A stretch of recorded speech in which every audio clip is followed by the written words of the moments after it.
के नीचे, तुम्हारे पांव के नीचे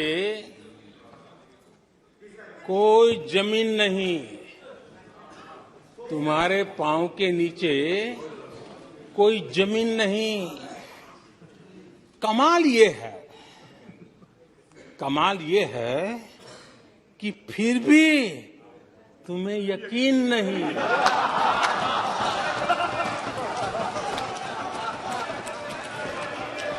माननीय अध्यक्ष जी,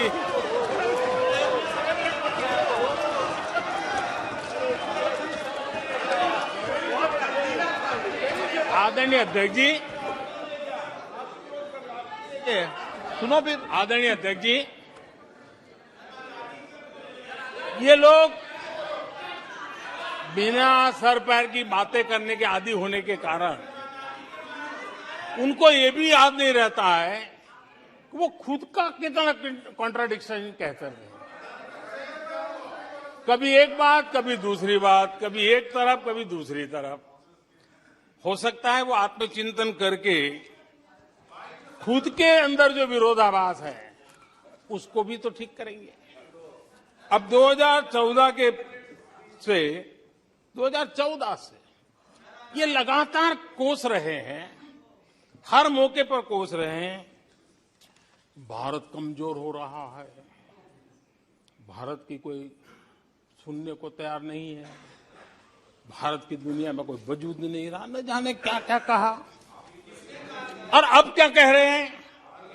अब कह रहे हैं कि भारत इतना मजबूत हो गया है कि दूसरे देशों को दबकाकर फैसले करवा रहा है।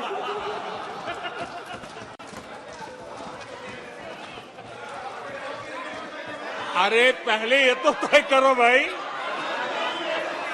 कि भारत कमजोर हुआ है कि मजबूत हुआ है। माननीय अध्यक्ष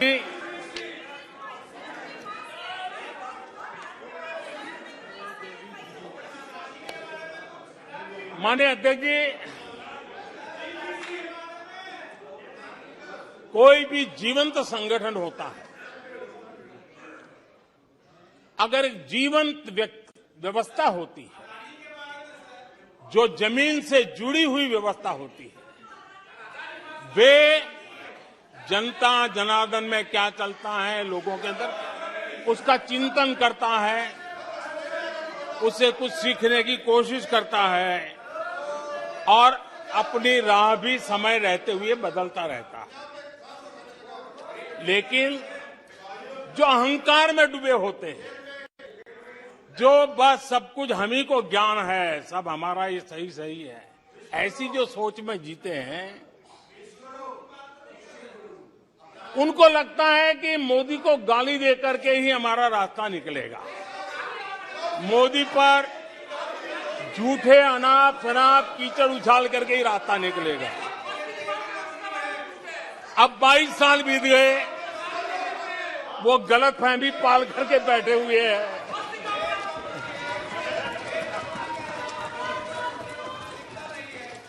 आदरणीय अध्यक्ष जी, मोदी पे भरोसा अखबार की सुर्खियों से पैदा नहीं हुआ है।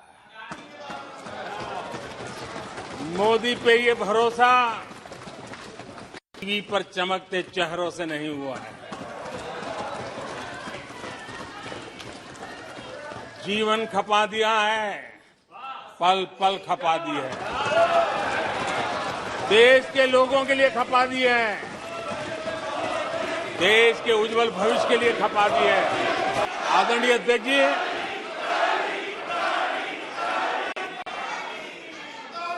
जो देशवासियों का मोदी पर भरोसा है, ये इनकी समझ के दायरे से बाहर है और समझ के दायरे से भी काफी ऊपर है।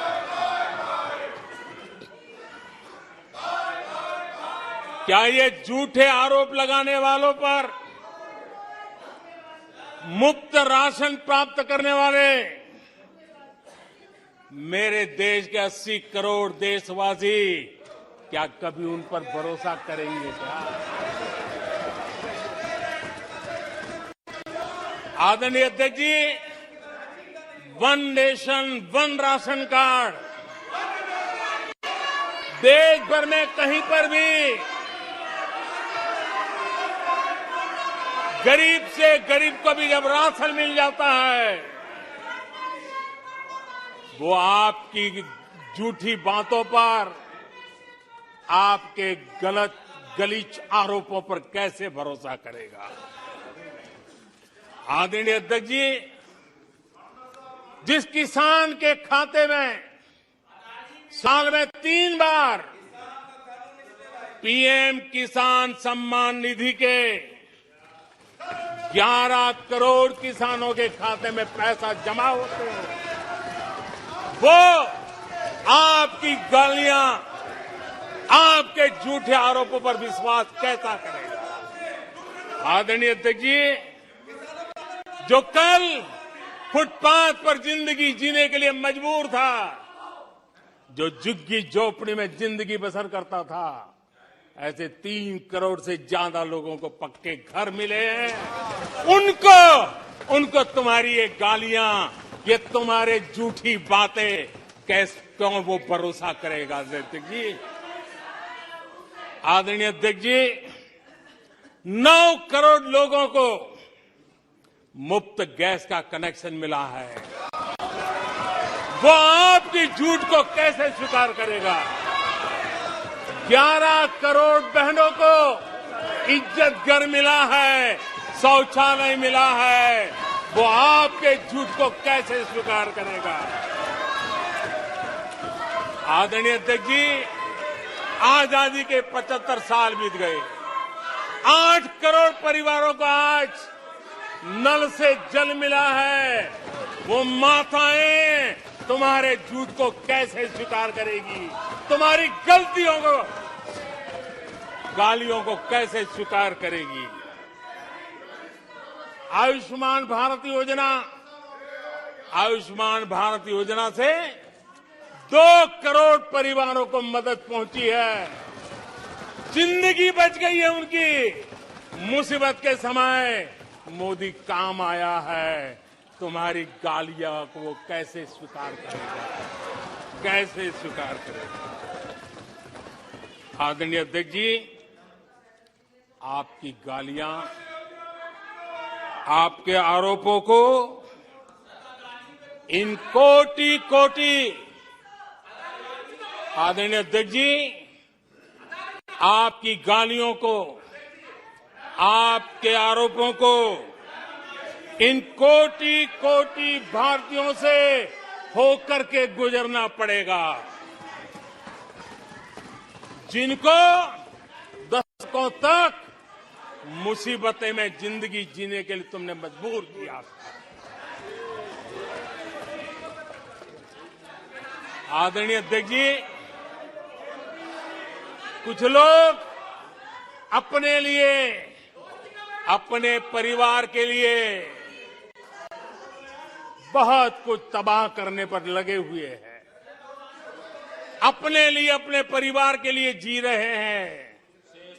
मोदी तो 25 करोड़ देशवासियों के परिवार का सदस्य है। आदरणीय अध्यक्ष जी, 140 करोड़ देशवासियों के आशीर्वाद, ये मेरा सबसे बड़ा सुरक्षा कवच है। और गालियों के शस्त्र से, झूठ के शस्त्रास्त्रों से इस सुरक्षा कवच को कभी तुम भेद नहीं सकते हो। वो विश्वास का सुरक्षा कवच है और इन शस्त्रों से तुम कभी भेद नहीं सकते। आदरणीय अध्यक्ष जी, हमारी सरकार कुछ बातों के लिए प्रतिबद्ध है। समाज के वंचित वर्ग को वरीयता, उस संकल्प को लेकर के हम जी रहे हैं, उस संकल्प को लेकर के चल रहे हैं। दशकों तक दलित, पिछड़े, आदिवासी, जिस हालत में उनको छोड़ दिया गया था, वो सुधार नहीं आया जो संविधान निर्माताओं ने सोचा था, जो संविधान निर्माताओं ने निर्दिष्ट किया था। 2014 के बाद गरीब कल्याण योजनाओं का सर्वाधिक लाभ मेरे इन्हीं परिवारों को मिला है। दलित, पिछड़ों, आदिवासी की बस्तियों में पहली बार, मानिए थे कि पहली बार बिजली पहुंची है। मीलों तक पानी के लिए जाना पड़ता था, पहली बार नल से जल पहुंच रहा है, इन परिवारों में पहुंच रहा है। माननीय अध्यक्ष जी, अनेक परिवार, कोटि कोटि परिवार पहली बार पक्के घर में आज जा पाए हैं, वहां रह पाए हैं। आदरणीय अध्यक्ष जी, जो बस्तियां आपने छोड़ दी थी, आपके लिए चुनाव के समय ही जिसकी याद आती थी, आज सड़क हो, बिजली हो, पानी हो, इतना ही नहीं 4G कनेक्टिविटी भी वहां पहुंच रही है। आदरणीय अध्यक्ष जी, पूरा देश गौरव कर रहा है। आज एक आदिवासी राष्ट्रपति के रूप में जब देखते हैं, पूरा देश गौरवगान कर रहा है। आज देश में आदि जाति समूह के नर नारी, जिन्होंने मातृभूमि के लिए जीवन तर्पण कर दिए, आजादी के जंग का नेतृत्व किया, उनका पुण्य स्मरण आज हो रहा है और हमारे आदिवासियों का गौरव दिवस मनाया जा रहा है। और हमें गर्व है कि ऐसी महान हमारे आदिवासी परंपरा के प्रतिनिधि के रूप में एक महिला देश का नेतृत्व कर रही है।